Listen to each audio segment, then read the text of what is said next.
चलिए, आज से आप लोगों की जो पढ़ाई है 50 अंकों वाली वो शुरू हो रही है। आज के क्लास में हम भारतीय शिक्षा का जो इतिहास है और जो वर्तमान है उन पर हम क्या करेंगे, चर्चा करेंगे। रिकॉर्डिंग लगा दी गई है। देखिए, भारतीय शिक्षा का जो इतिहास है उस पर एक नज़र डालना हमारे लिए जरूरी है, जिससे कि हमारा एक कॉन्सेप्ट बन सके। और जो बातें मैं अभी बताऊंगा वहां से एक दो प्रश्न आपको पेडागोजी में देखने को मिल जाएंगे। देखिए, भारतीय शिक्षा के इतिहास का यदि हम सिंहावलोकन करते हैं तो मूल रूप से तीन कालखंड उभर कर सामने आते हैं। प्राचीन भारत की शिक्षा, मध्यकालीन भारत की शिक्षा, आधुनिक भारत की शिक्षा। फिर हम यदि विभाजन करते हैं तो प्राचीन भारत की जो शिक्षा है उनका दो वर्ग आपको सामने आता है।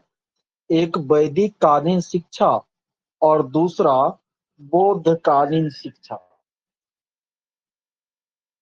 फिर आपको मध्यकालीन भारत की जो शिक्षा है उसका भी दो वर्ग उभर कर सामने आता है। सॉरी, एक वर्ग ही है उसका, मुस्लिम कालीन शिक्षा। और जो आधुनिक भारत की शिक्षा है उसके भी दो कालखंड है, एक ब्रिटिश कालीन शिक्षा और एक स्वातंत्र्योत्तर शिक्षा। तो इस तरह से मूल कालखंड तो तीन है, लेकिन प्राचीन में दो भाग हो जाता है और आधुनिक में भी दो भाग हो जाता है। तो कुल मिलाकर भारतीय शिक्षा का जो इतिहास है वह पांच कालखंडों में बटा हुआ है। वैदिक कालीन शिक्षा व्यवस्था का जो समय अवधि है वह ईसा पूर्व से, यानी वैदिक सभ्यता की शुरुआत से लेकर छठी सदी ईस्वी पूर्व तक। फिर बौद्ध कालीन शिक्षा का जो समय है वह छठी सदी ईस्वी पूर्व से लेकर 12वीं सदी तक है। मुस्लिम कालीन शिक्षा का जो इतिहास है वो 12वीं सदी से लेकर 18वीं सदी तक है। ब्रिटिश कालीन शिक्षा की जो समयावधि है वह 18वीं सदी से लेकर 20वीं सदी के मध्य तक है। और फिर स्वतंत्रता के बाद से अभी तक जो है वो स्वातंत्र्योत्तर भारत की शिक्षा है। तो इन पांचों कालखंड के शिक्षा व्यवस्था के जो मुख्य बिंदु हैं उस पर हम लोग नजर डालने का काम करेंगे। देखिए, वैदिक कालीन जो शिक्षा थी उस पर धर्म का बहुत ज्यादा प्रभाव था। वैदिक काल में शिक्षा के लिए विद्या, ज्ञान, प्रबोध, विनय आदि शब्दों का प्रयोग किया गया है। वैदिक कालीन शिक्षा का जो उद्देश्य था वह था बच्चों का विकास करना, उनके चरित्र का करना, बच्चों का सामाजिकरण करना और जीविकोपार्जन के लिए शिक्षा प्रदान करना। ये सारे उद्देश्य थे वैदिक कालीन शिक्षा व्यवस्था के। वैदिक कालीन शिक्षा को तभी सार्थक माना जाता था जब वह मुक्ति के द्वार को खोलने का काम करती। यानी वैदिक कालीन शिक्षा का सूत्र ही था सा विद्याया विमुक्ति, यानी विद्या वह है जो मुक्ति का साधन हो। वैदिक कालीन शिक्षा व्यवस्था जो है वह समाज के केवल 3 वर्गों के लिए उपलब्ध थी, ब्राह्मण, क्षत्रिय और वैश्य। शूद्र के लिए आपको शिक्षा उपलब्ध नहीं थी। वैदिक कालीन शिक्षा में जो शिक्षक होते थे वो ब्राह्मण कहलाते थे। वैदिक कालीन शिक्षा की जो शुरुआत है वह आपको उपनयन संस्कार से होती थी, और इस शिक्षा का अंत जो है वो आपको 25 वर्ष की अवस्था में समावर्तन संस्कार के द्वारा होती थी। वैदिक कालीन शिक्षा गुरु शिष्य परंपरा पर आधारित थी, गुरुकुल पद्धति पर आधारित उस समय शिक्षा थी। लेकिन ये भी याद रखना है कि वैदिक कालीन शिक्षा जो है वह निःशुल्क नहीं थी। यानी जो गुरुजन होते थे, जो गुरुकुल होते थे, उनका खर्च कैसे चले, तो इनके लिए जो छात्र के अभिभावक होते थे वह गुरुकुल को दान दिया करते थे, या छात्र आपको भिक्षाटन करके भी आश्रम के खर्च को इकट्ठा करते थे। वैदिक कालीन शिक्षा व्यवस्था की जो भाषा है वह संस्कृत थी। वेदों का अध्ययन प्रमुखता से होता था। हालांकि कालांतर में यानी उत्तर वैदिक कालीन युग में जो है वो आपको गणित या अन्य विषयों की शिक्षा भी दी जाने लगी थी। और ये भी आप लोग याद रखिएगा कि वैदिक कालीन जो शिक्षा व्यवस्था थी वह शिक्षक केंद्रित पद्धति पर आधारित थी। इनमें चीजों को रटने पर ज्यादा बल दिया जाता था। तो ये सारी विशेषताएं आप लोगों को वैदिक कालीन शिक्षा का याद रखना है। इनके बाद आपको बौद्ध कालीन शिक्षा व्यवस्था है। थोड़ा मैं फास्ट इसलिए पढ़ा रहा हूं, वैसे बहुत फास्ट भी नहीं है और बहुत स्लो भी नहीं है, मीडियम में। क्योंकि आप लोगों को एग्जाम के लिए बहुत कम समय मिलने वाला है, बहुत कम दिनों के बाद आप लोगों की एग्जाम शुरू होगी, तो इसलिए मैं थोड़ा सा अपने गति को बनाए रख रहा हूं। इनके बाद जो है आपको बौद्ध कालीन शिक्षा व्यवस्था है। आप लोगों तक आवाज हमारी जा रही है? कंफर्म कीजिए आप लोग एक बार। बिल्कुल बिल्कुल, चलिए देखिए, बौद्ध कालीन शिक्षा व्यवस्था में भी वह सभी विशेषताएं मौजूद थी जो कि आपको वैदिक कालीन शिक्षा में थी। हालांकि कुछ अंतर भी है, जैसे कि आपको वैदिक काल में शिक्षा का प्रारंभ समानतः 10-12 वर्ष में उपनयन संस्कार के द्वारा होता था, और शिक्षा का जो खात्मा है न, शिक्षा जो अंत होता था वह 25 वर्ष की अवस्था में समावर्तन संस्कार के द्वारा। लेकिन बौद्ध काल में आपको शिक्षा का जो प्रारंभ होता था, बच्चों की शिक्षा का, वह 6 से 8 वर्ष की आयु में प्रव्रज्या संस्कार के द्वारा। उपनयन संस्कार के बदले बौद्ध काल में कौन संस्कार होता था? प्रव्रज्या संस्कार। और शिक्षा का जो आपको अंत होता था वह किस संस्कार के द्वारा? तो उपसंपदा संस्कार के द्वारा। ठीक है, ये बात आपको भिन्न है उससे। वैदिक कालीन शिक्षा में शिक्षा का मुख्य उद्देश्य मुक्ति या मोक्ष की प्राप्ति था, और बौद्ध काल में भी उसी चीज की प्राप्ति शिक्षा का लक्ष्य था, लेकिन उसका नाम बदल दिया, मोक्ष का नाम बदल करके निर्वाण कर दिया गया। तो बौद्ध कालीन शिक्षा में शिक्षा का जो उद्देश्य था वह निर्वाण की प्राप्ति था। वैदिक काल में शिक्षा जो है वह गुरुकुल पद्धति पर आधारित थी, लेकिन बौद्ध काल में जो शिक्षा है उनका स्वरूप संस्थागत हो गया था। बड़े बड़े विश्वविद्यालय आपको बौद्ध काल में खुलने शुरू हो गए थे।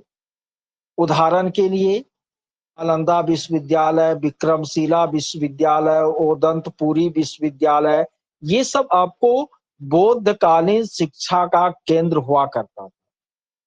वैदिक काल में जहां समाज का जो निचला तबका था, उसको शिक्षा का अधिकार प्राप्त नहीं था, लेकिन बौद्ध काल में शिक्षा सर्वसुलभ थी, सभी लोगों के लिए उपलब्ध थी। वैदिक काल में शिक्षा की माध्यम भाषा संस्कृत हुआ करती थी, लेकिन बौद्ध काल में शिक्षा की माध्यम भाषा जो है वह प्राकृत या पाली हुआ करती। ये आपको वैदिक काल और बौद्ध काल की शिक्षा में अंतर हो गया। अब हम लोग मुस्लिम कालीन शिक्षा व्यवस्था को देखते हैं। देखिए, मुस्लिम काल में जो शिक्षा की प्राचीन पद्धति भारत में चली आ रही थी, वो बिल्कुल खत्म हो गई, लुप्त हो गई, या बहुत कम संख्या में वो बचा रह गया। मुस्लिम काल में शिक्षा के जो केंद्र हैं, उनके रूप में मदरसा और मकतब मकतब और मदरसा उभर कर सामने आए। जो प्रारंभिक शिक्षा का केंद्र हुआ करता था, उनको मकतब कहा जाता था, और जो उच्च शिक्षा का केंद्र हुआ करता था, उनको मदरसा कहा जाता था। मुस्लिम काल में स्त्रियों को शिक्षा बहुत कम उपलब्ध था। मुस्लिम काल में शिक्षा की जो माध्यम भाषा है, वह फारसी, उर्दू और अरबी हुआ करती थी। लेकिन मुस्लिम काल की एक विशेषता यह है कि इस काल में शिक्षा पूरी तरह निःशुल्क थी, यानी शिक्षा का सारा खर्च राज दरबार उठाया करता था, गवर्नमेंट उठाया करता था। शिक्षा बिल्कुल निःशुल्क थी। मुस्लिम शिक्षा का प्रारंभ जो है, जब कोई बच्चा 4 वर्ष 4 माह 4 दिन का हो जाता था, तो बिस्मिल्लाह संस्कार के द्वारा उनके शिक्षा का प्रारंभ होता था। ये बातें आप लोगों को मुस्लिम कालीन शिक्षा व्यवस्था के अंतर्गत क्या रखनी है, याद रखनी है। मैं आप लोगों के इंटरेस्ट को बनाए रखने के लिए कुछ प्रश्न आप लोगों से पूछ लेता हूं। पहला प्रश्न है कि सा विद्या या विमुक्त किस काल के शिक्षा का मुख्य उद्देश्य हुआ करता था? बिल्कुल वैदिक कालीन शिक्षा हो जाएगा इनका उत्तर।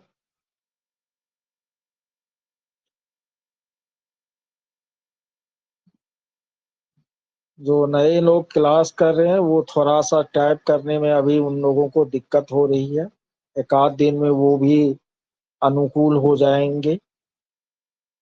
दूसरा प्रश्न आप लोगों से है कि वैदिक काल में शिक्षा का अंत 25 वर्ष की आयु में किस संस्कार के द्वारा होता था?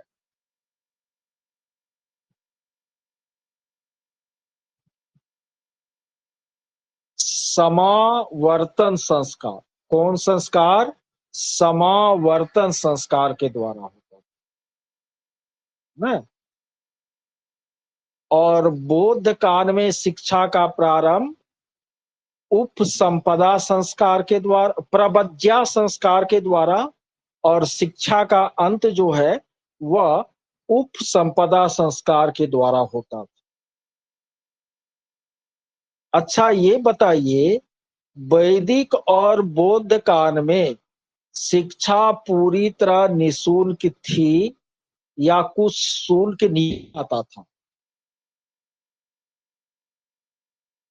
बिल्कुल शुल्क लिया जाता था। अच्छा, ये बताइए, नालंदा विश्वविद्यालय कहाँ पर था? बिहार के नालंदा में। और उनकी स्थापना किसने की थी? कुमार गुप्त ने। किसने की थी? कुमार गुप्त ने। अच्छा, विक्रमशिला विश्वविद्यालय कहाँ पर था बिहार में?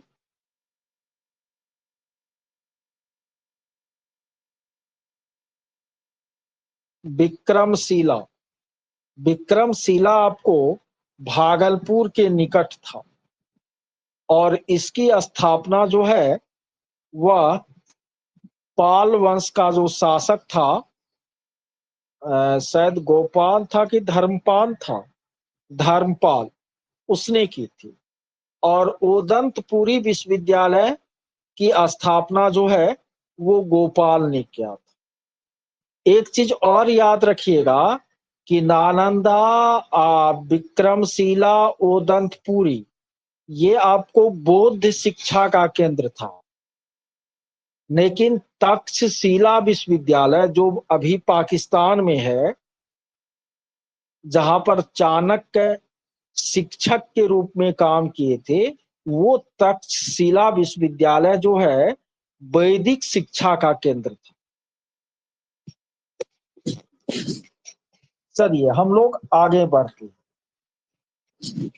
आगे हम लोग देखते हैं ब्रिटिश कालीन शिक्षा व्यवस्था 1835 से 1947 तक। देखिए, जब अंग्रेज भारत आए, उनकी सत्ता यहाँ पर स्थापित हुई, तो उसके बाद आपको अंग्रेजों ने यहाँ पर शिक्षा के ढांचे में भी परिवर्तन किया। और उन्होंने जो ढांचे में परिवर्तन किया उसको आधुनिक शिक्षा पद्धति का नाम दिया। सबसे पहले आधुनिक शिक्षा के संबंध में जो पॉलिसी सामने आई वह था मैकाले की शिक्षा नीति। और मैकाले की जो शिक्षा नीति थी वह 1835 ईस्वी में सामने आई। लॉर्ड मैकाले ने इसका प्रतिपादन किया। मैकाले की शिक्षा नीति का उद्देश्य यह था कि भारतीयों को कम से कम इतना अंग्रेजी भाषा सिखा देना जिससे कि अंग्रेजों को यहाँ राज करने में सहूलियत हो। क्लर्क या निम्न स्तर के पद पर वह भारतीयों को बहाल कर सके। मैकाले ने आपको अधोगामी निस्यंदन का सिद्धांत दिया। मैकाले ने अधोगामी निस्यंदन का सिद्धांत दिया। उनका मानना था कि समाज के उच्च वर्गों को यदि शिक्षित किया जाएगा तो वही शिक्षा छन छन करके निम्न वर्गों तक भी पहुंच जाएगी। समाज के उच्च वर्ग को यदि शिक्षित किया जाएगा तो वही शिक्षा छन छन करके निम्न वर्गों तक भी पहुंच जाएगी। ये मैकाले का मानना था और इसी को अधोगामी निस्यंदन का सिद्धांत कहा गया, जो कि लॉर्ड मैकाले ने दिया। और मैकाले की शिक्षा नीति कब आई? 1835 ईस्वी। भारत में आधुनिक शिक्षा का जो ढांचा तैयार हुआ वह किसके द्वारा तैयार हुआ? तो 1854 ईस्वी में जो चार्ल्स वुड का घोषणा पत्र आया, जिसको वुड डिस्पैच कहते हैं, उसी के तहत भारत में आधुनिक शिक्षा का ढांचा तैयार हुआ। और वुड डिस्पैच में आपको भारत में जो भी अंग्रेज के द्वारा शासित प्रांत थे उनमें शिक्षा विभाग खोलने की बात हुई, जन साधारण तक शिक्षा को पहुंचाने की बात हुई। इसी वुड डिस्पैच के आलोक में कलकत्ता, बंबई और मद्रास में 1857 ईस्वी में विश्वविद्यालयों की स्थापना। इसके तहत चार्ल्स वुड के घोषणा पत्र 1854 के तहत। इनके बाद 1882 ईस्वी में उस समय एक रिटायर्ड जज थे हंटर, उस हंटर के नेतृत्व में एक आयोग का गठन हुआ जिसको हंटर कमीशन के नाम से जाना जाता है। कब? 1882 में। इस कमीशन में 21 सदस्य था जिसमें 7 भारतीय भी थे, अतः हंटर कमीशन को भारतीय शिक्षा आयोग के नाम से भी जाना जाता है। और हंटर कमीशन ने प्राथमिक शिक्षा के विस्तार, स्त्री और दलित शिक्षा को प्रोत्साहित करने आदि की अनुशंसा की थी।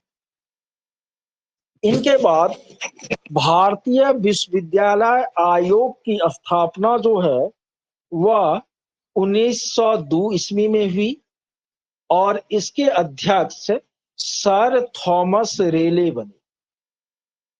1910 और 11 में गोपाल कृष्ण गोखले ने सबसे पहले अंग्रेज सरकार के समक्ष यह मांग उठाई कि जो भी भारत के बच्चे हैं उनको निःशुल्क और अनिवार्य शिक्षा उपलब्ध कराया जाए। हालांकि अंग्रेज गवर्नमेंट ने उसके इस बात को नहीं माना और ये प्रस्ताव उसे वापस लेना पड़ा। 1917 में शेडलर नाम का एक शिक्षाविद था, उनके नेतृत्व में कलकत्ता विश्वविद्यालय आयोग की स्थापना हुई। देखिए, जब महात्मा गांधी का प्रभाव प्रादुर्भाव देश में हुआ तो महात्मा गांधी जी आपको पश्चिमी शिक्षा के धूर विरोधी थे। वह अंग्रेजी शिक्षा का बिल्कुल समर्थन नहीं करते थे और उन्होंने बुनियादी शिक्षा की बात की, यानी ऐसी शिक्षा जिसके द्वारा बच्चे आवश्यक कौशल को अर्जित कर सके, तकनीकी ज्ञान से लैस हो सके और वह शिक्षा जो उन बच्चों को रोजगार दे पाए, उनके मन और आत्मा का संपूर्ण विकास कर पाए।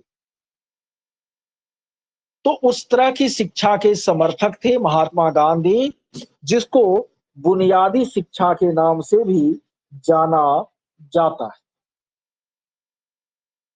इनके बाद आपको 1938 में वर्धा शिक्षा सम्मेलन हुआ और ब्रिटिश शासन का शिक्षा के संबंध में सबसे जो अंतिम दस्तावेज था वह सार्जेंट रिपोर्ट था, जो कि 1944 में प्रकाशित हुआ। चलिए कुछ ऑब्जेक्टिव आप लोगों से कर लिया जाए। बताइए, मैकाले की शिक्षा नीति कब आई?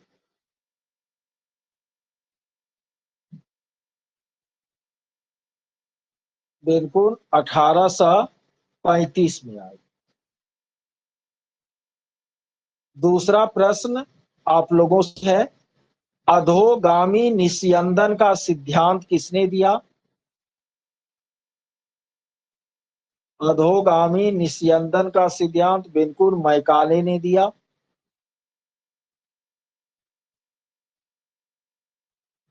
अच्छा, भारत में आधुनिक शिक्षा का ढांचा जो है किसके द्वारा तैयार हुआ? 1854 के बूट डिस्पेच के द्वारा ना। अगला प्रश्न आप लोगों से है कि कलकत्ता, मुंबई और मद्रास में विश्वविद्यालय की स्थापना कब हुई?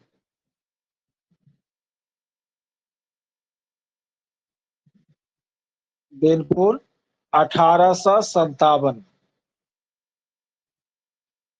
अगला प्रश्न आप लोगों के है न्यायमूर्ति हंटर के नेतृत्व में हंटर आयोग का गठन कब हुआ? बिल्कुल, 1882 ईस्वी। अगला प्रश्न आप लोगों से है कि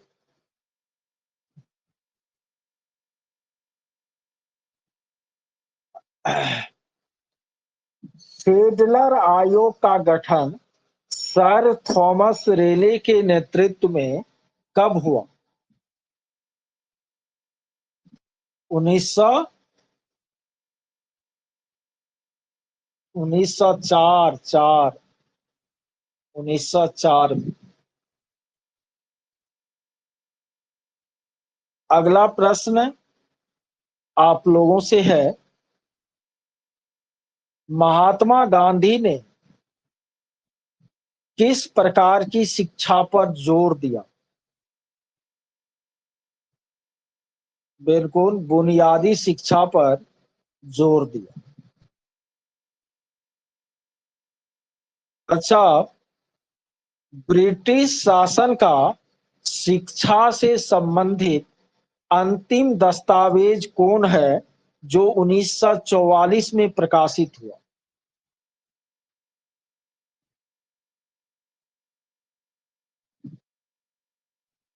बताइए। Sergeant report. कौन सा है? Sergeant report.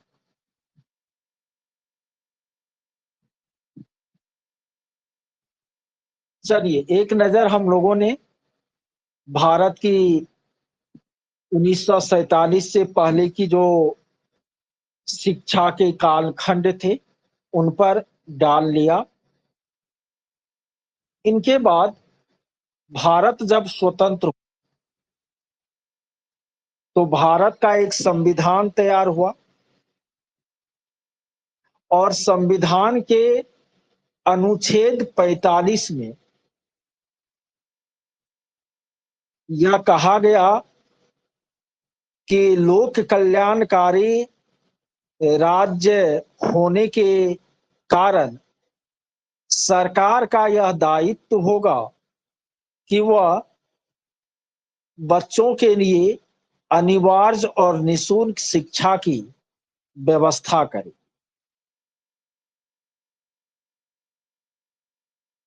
2002 ईस्वी में संविधान का 86वां संशोधन हुआ। 2002 ईस्वी में संविधान का 86वां संशोधन हुआ और इस संशोधन के द्वारा आपको संविधान के अनुच्छेद 21 के क में यह बात जोड़ा गया कि सरकार 6 से 14 आयु वर्ग के बच्चों के लिए निःशुल्क और अनिवार्य शिक्षा की व्यवस्था करे। जानते हैं, भारत जब स्वतंत्र हुआ तो उस समय शिक्षा को राज्य सूची का विषय बनाया गया था। लेकिन अच्छा, आवाज कम हो गई है। और भी लोग बताइए। आ रही है, ठीक है। तो चलिए, ठीक है। हाँ, हम जो बता रहे थे, तो संविधान के प्रारंभ में शिक्षा को राज्य सूची के अंतर्गत रखा गया था। लेकिन 1976 ईस्वी में संविधान के 42वें संशोधन के द्वारा शिक्षा को राज्य सूची से निकालकर समवर्ती सूची में डाल दिया गया। तो वर्तमान में शिक्षा जो है वह समवर्ती सूची का विषय है। ये कुछ मेन पॉइंट हो गए भारतीय संविधान में शिक्षा को लेकर जो उपबंध किए गए हैं उनसे संबंधित। देखिए, हमारा देश जब स्वतंत्र हुआ तो इस बात पर चर्चा शुरू हुई कि आधुनिक भारत की शिक्षा व्यवस्था किस प्रकार की होनी चाहिए। इसके लिए आयोगों का गठन होना भी क्या हुआ, शुरू हुआ। तो आयोग का जो गठन होना शुरू हुआ वह आपको अवरोही क्रम में हुआ, यानी पहले विश्वविद्यालय स्तर की शिक्षा के लिए आयोग का गठन हुआ 48-49 में, और जिनको विश्वविद्यालय शिक्षा आयोग या राधा कृष्णन आयोग कहा गया, क्योंकि इसके अध्यक्ष डॉक्टर सर्वपल्ली राधाकृष्णन थे। फिर यहाँ पर थोड़ा सा इसमें हम मिस कर रहे हैं, 53-54 होगा शायद, उसमें आपको मुदालियर आयोग का गठन किया गया, और मुदालियर आयोग ने आपको माध्यमिक स्तर की शिक्षा किस प्रकार की होनी चाहिए इससे संबंधित आपको रिपोर्ट दिया। फिर आपको 1964 ईस्वी में न्यायमूर्ति दौलत सिंह कोठारी के नेतृत्व में कोठारी आयोग का गठन हुआ, और इन्होंने प्राथमिक शिक्षा के क्षेत्र में क्या परिवर्तन होना चाहिए इनसे संबंधित रिपोर्ट जो है अपने 2 वर्षों के कार्यकाल के बाद 1966 ईस्वी में प्रस्तुत। तो पहले आयोग बना विश्वविद्यालय स्तर की शिक्षा के लिए राधाकृष्णन आयोग, उनके बाद बना आपको माध्यमिक स्तर की शिक्षा कैसी हो इसको लेकर के मुदालियर आयोग, और तब बना प्राथमिक स्तर की शिक्षा कैसी हो इनको लेकर के आपको कोठारी आयोग। इनके बाद स्वतंत्र भारत में समय समय पर शिक्षा समितियां भी बनी, कई तरह के कमेटियों का भी गठन हुआ है, उस पर आगे हम एक एक करके चर्चा करेंगे। साथ ही साथ आपको शिक्षा से संबंधित जो है बहुत सारी योजनाएं आपको चली है, इनसे संबंधित भी डाटा आप लोगों को हम उपलब्ध कराएंगे और आगे क्लास में चर्चा करेंगे। आप लोगों को इसके बारे में भी जानना पड़ेगा कि भारत में वर्तमान शिक्षा से जुड़ी हुई जो संस्थाएं हैं केंद्र स्तर की, जैसे कि केंद्र स्तर में आपको यूजीसी हो गया, कि केंद्र स्तर में आपको सीबीएसई हो गया, एनसीईआरटी हो गया, कि एनसीटीई हो गया, या राज्य स्तर में आपको एससीईआरटी हो गया, कि जिला स्तर में डायट हो गया। ये जो आपको शिक्षा से संबंधित संस्थाएं हैं उनके बारे में भी आपको एक नजर डालना पड़ेगा, आगे पढ़ना पड़ेगा। साथ ही साथ स्वतंत्र भारत में समय समय पर जो राष्ट्रीय शिक्षा नीति बनी है, नेशनल एजुकेशन पॉलिसी बनी है, पहली बार नेशनल एजुकेशन पॉलिसी 1968 ईस्वी में बना था, दूसरी बार नेशनल एजुकेशन पॉलिसी 1986 में बना था, इनके बाद एक बार संशोधन हुआ 1992 में राष्ट्रीय शिक्षा नीति में, और तीसरी बार नेशनल एजुकेशन पॉलिसी 2020 में बनकर तैयार हुई है। तो इन पॉलिसियों की भी हम आगे चर्चा करेंगे। उसमें से जो पूछे जाने वाले प्रश्न है उनके बारे में बताएंगे, क्योंकि एस्टेट 2019 में इन सब से आपको क्वेश्चन जो है आए हैं।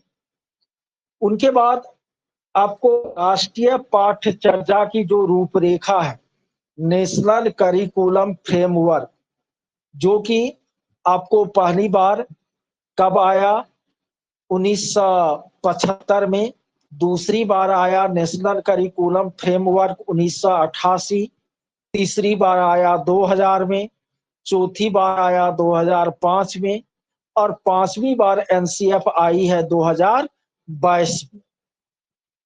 तो ये पांचों एनसीएफ के बारे में भी आपको जानकारी हम देंगे। और इनके अलावे जो आपको मध्याह्न भोजन योजना है, सर्व शिक्षा अभियान है, अभी उसका नाम समग्र शिक्षा अभियान हो गया है, या राइट टू एजुकेशन है, शिक्षा का अधिकार अधिनियम 2009 है, जो कि 1 अप्रैल 2010 से लागू हुआ। आप लोगों को इन सब बातों के बारे में पढ़ना होगा। आप कहिएगा कि सर सिलेबस में जो टॉपिक दिया है उसमें तो ये सब बात नहीं लिखा है, एनसीएफ एनपीई या ये सब, लेकिन जो टॉपिक दिया है, चाहे वह आपको लर्निंग एंड टीचिंग टॉपिक दिया है या टीचर के क्वालिटीज के बारे में टॉपिक दिया है, तो उस टॉपिक में आपको इन सब जो नीतियां हैं न, उनकी उनसे संबंधित न, अब जैसे एनसीएफ 2022 अधिगम को किस रूप में लेता है, शिक्षण को किस रूप में लेता है, तो वहां से आपको क्वेश्चन जो है बना करके पूछे जाएंगे। ठीक है, तो जो पूछे जाएंगे वो हम आगे आप लोगों को बताएंगे ही। मुश्किल से यदि 1 महीना का समय इसमें आपको पूरा पूरा लगेगा, लेकिन 1 महीना में आपको 50 अंकों की इतनी तैयारी हो जाएगी। बस आप लोगों को करना क्या है, यदि क्लास कभी मिस होता है या क्लास से नहीं जुड़ पाते हैं, या याद रखने के लिए ऐप पर जो पुनः आपको रिकॉर्डिंग अपलोड होती है, जैसे ये क्लास खत्म होगी इसके आधे घंटे बाद अपलोड हो जाएगी, तो कम से कम एक बार उनको जो है आप लोग जरूर सुनते रहिएगा, तो वो रिमाइंड आपका होता रहेगा और दिक्कत नहीं हो। ये तो 50 अंकों वाली बात हो गई। 100 अंक वाले के लिए भी जो है बहुत जल्द हम बैच की घोषणा करेंगे। बहुत जल्द यानी कल तक हो जाएगा घोषणा। और नहीं वर्षा, अब इतना कम समय में लिखने की कोई जरूरत नहीं है। जो पीडीएफ दिए बस पीडीएफ मोड में पढ़िए, रिकॉर्डिंग को सुनिए। 50 नंबर जो है क्लास करते करते आप लोगों का हो जाएगा।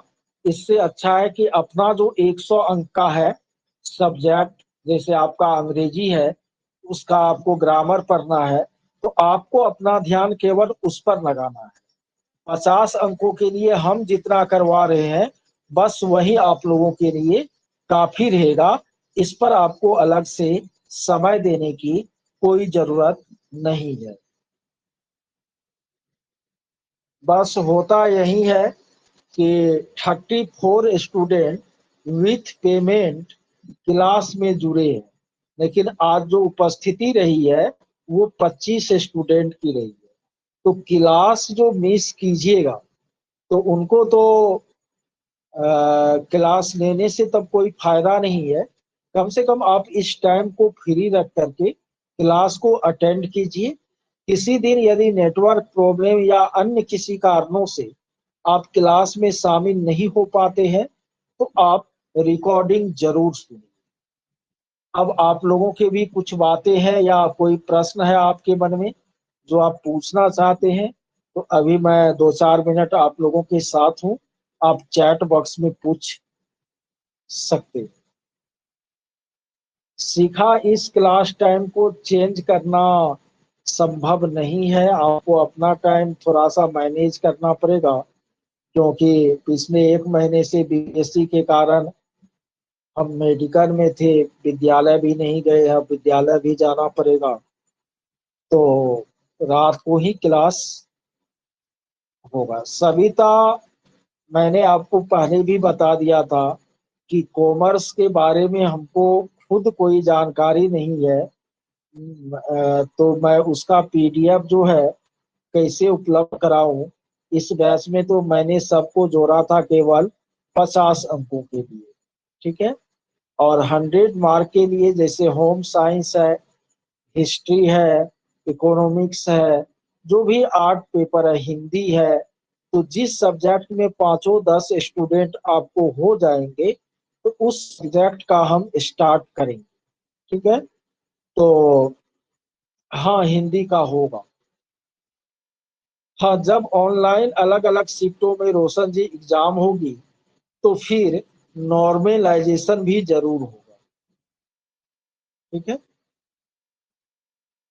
बिल्कुल, आर्ट और साइंस पेपर जो है हम करवा सकते हैं, कॉमर्स हम नहीं करवा सकते हैं, म्यूजिक हम नहीं करवा सकते हैं, आर्ट और साइंस जो है वो हम करवा सकते हैं। हाँ श्वेता, सोशोलॉजी का भी नहीं हो रहा है और होम साइंस का भी नहीं हो रहा है। तो आपको श्वेता करना क्या है, इन 50 अंकों के अलावे 11th 12th का जो सोशोलॉजी का बुक है वह मार्केट में जाके देख लीजिएगा कि किसका लैंग्वेज आसान है, एनसीईआरटी वाला या अदर किसी पब्लिकेशन का।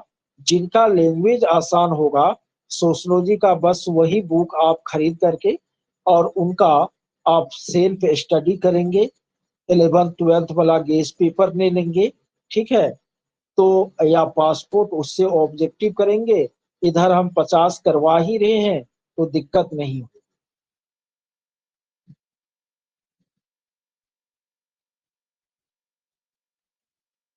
हिंदी में तो सलोनी टॉपिक क्लियर कर दिया है ना, उस टॉपिक से संबंधित सामग्री जहां से मिले आप वहां से उसको पढ़ सकते हैं। हाँ मीनाक्षी, वो शुरू करेंगे, सोशल साइंस शुरू करेंगे, हिंदी शुरू करेंगे, 11th 12th का होम साइंस शुरू करेंगे, ठीक है। इतने सब्जेक्ट के स्टूडेंट जो है वो अभी हो चुके हैं। हाँ, हिंदी शुरू करेंगे। मैथ का रोशन प्रैक्टिस सेट देंगे, क्योंकि मैथ आप लोग 4 5 आदमी हैं और सबका मैथ मिला जुला करके अच्छा है, तो उसका प्रैक्टिस सेट हम शेयर करेंगे। उसमें जहां जो प्रॉब्लम होगी ना, तो संडे सबको हम कुछ स्पेशल क्लास लेकर के आप लोगों को कर दें, ठीक है।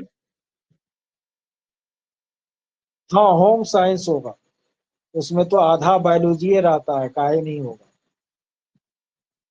5 नंबर का केवल रीजनिंग होगा।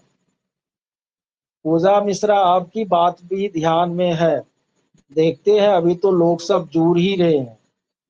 यदि कुछ स्टूडेंट हो जाएगा तो फिर हम कर दें। बुक जो है आप वो ले, ठीक है, जिसका लैंग्वेज इजी। एनसीईआरटी वाला का थोड़ा आर्ट पेपर का लैंग्वेज हार्ड हो जाता है, साइंस का भी लैंग्वेज उसका हार्ड रहता है। तो एनसीईआरटी तो ले ही ले, उनके अलावे किसी अदर पब्लिकेशन में, ठीक है, आपको जिसका लैंग्वेज आसान लगे वो आप बुक लेंगे। और मीनाक्षी 9th 10th के लिए तो एससीईआरटी बिहार वाला जो बुक है वही आपको सीख।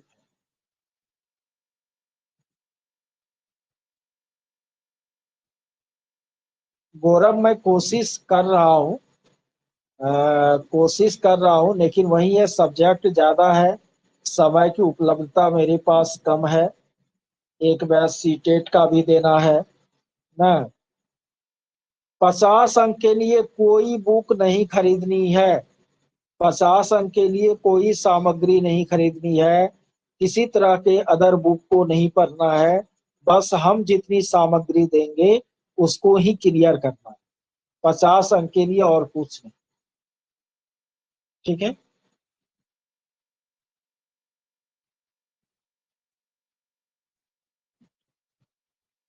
एग्जाम जो है अक्टूबर लास्ट में हो जाएगी, या नवंबर शुरू, ज्यादा समय नहीं। और बहुत ही गोल्डन चांस है बीएड वालों के लिए, क्योंकि बहुत ज्यादा रिक्ति माध्यमिक और उच्च माध्यमिक में बची हुई है, और उस पर बहुत जल्द आपको बहाली भी होने वाली है। इसलिए आप लोग पूरा डू एंड डाई की स्थिति में काम कीजिए। बिल्कुल आएगी, 11th 12th में सभी 8 सब्जेक्ट में भयंकर रिक्ति है, क्योंकि 2011 के बाद आपको एसटीईटी नहीं हुई है और सब जगह आपको उत्क्रमित। सोशल में चारों सब्जेक्ट का क्वेश्चन रहेगा, सिलेबस वही कर रहा है। लैंग्वेज में भी अच्छा सीट है वर्षा, दिक्कत नहीं है इस सब।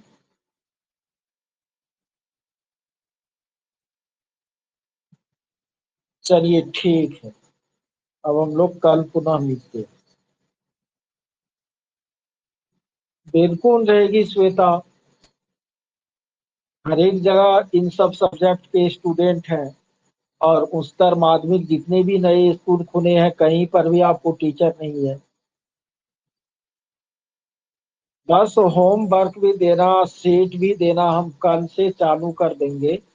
ठीक है, ये 1 2 दिन थोड़ा हम रेस्ट दे रहे थे, बीपीएससी का उतना मेहनत किए थे वो खत्म हुआ, तो बीच में 2 दिन हम थोड़ा रिलैक्स में हैं। ठीक है, कल के बाद वो सारा चीज आप लोगों को मिलना शुरू हो जाएगा।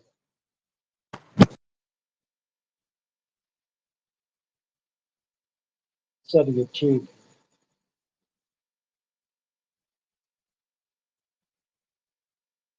हाँ रहती है महानंद, इस बार भी 5,000 वैकेंसी है, तो वह रहेगी ना, ऐसा थोड़े है कि वैकेंसी नहीं होगी।